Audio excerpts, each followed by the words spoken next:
Starting in 5 seconds. I am glad that the government is thinking in terms of the small growers. By all means, give them representation, but let not an attempt be made as though the bigger growers are not looking after the interest of the small growers, because that is far from the truth. If the coffee board has achieved one grand result, it is to rehabilitate and help the small growers. So far as the question of payment from the pool is concerned, the small grower gets the full amount due according to the costing the moment he delivers the coffee. There is a separate method of costing, and the whole amount is paid immediately, whereas in the case of the bigger growers, it is not so.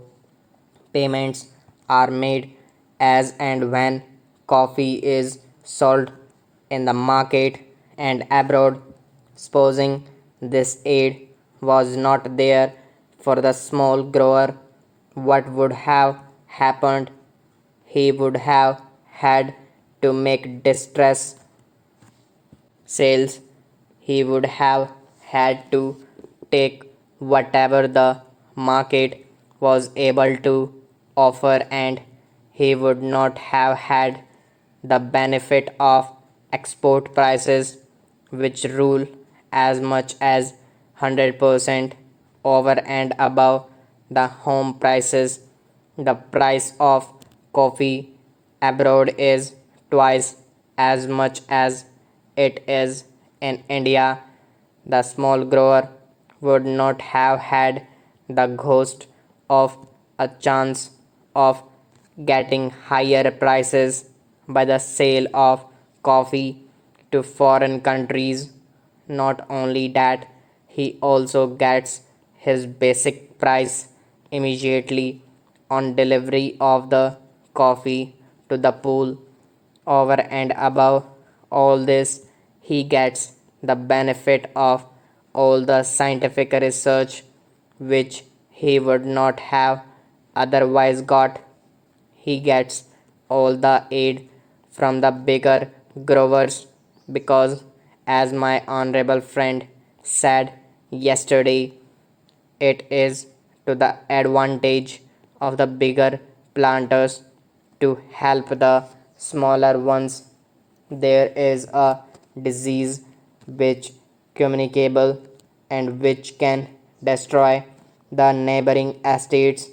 So in these multifarious ways, the small growers are today helped, and they are immensely thankful to the bigger growers and to the coffee board.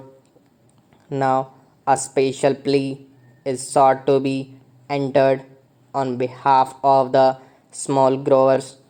What I say is that we can have representation for small growers on the board, then is perfectly right, but let there be no suggestion whatever to the effect that the cause of the small growers was neglected.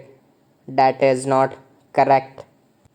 As regards financial aid, that is a state problem, that is a union problem, and that is a problem for the whole of the country in respect of all developmental activities.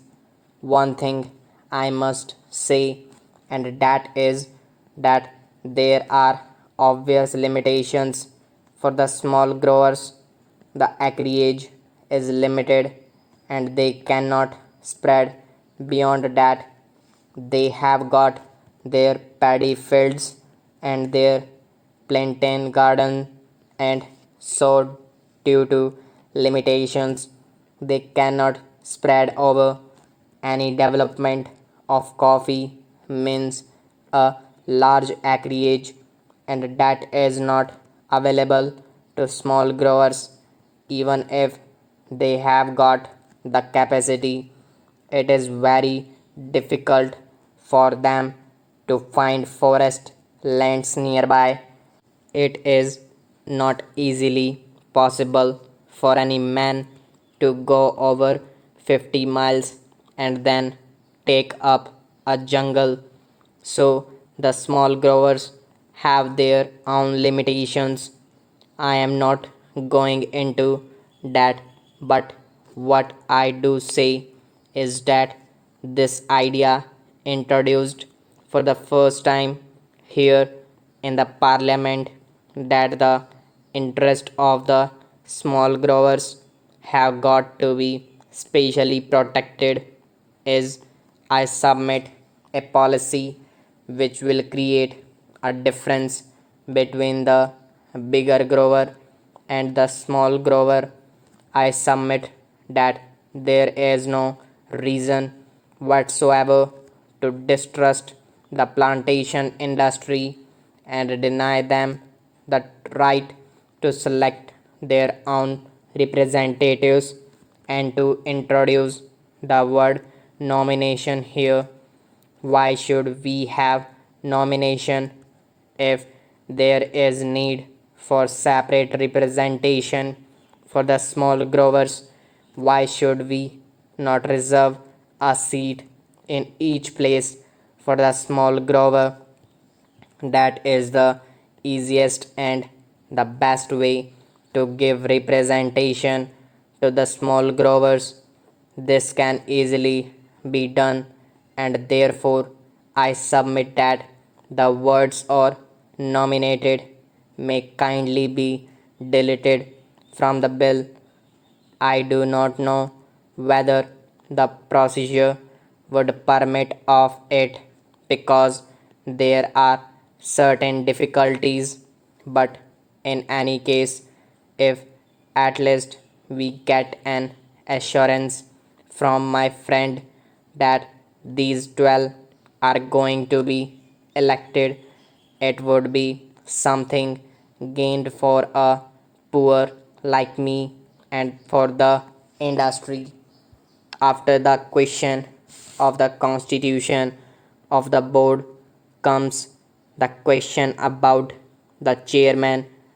On that question, I hope, sir, that the House will kindly appreciate that for more than one reason it would not be the best arrangement to have a whole time appointed chairman. There are two suggestions in this connection.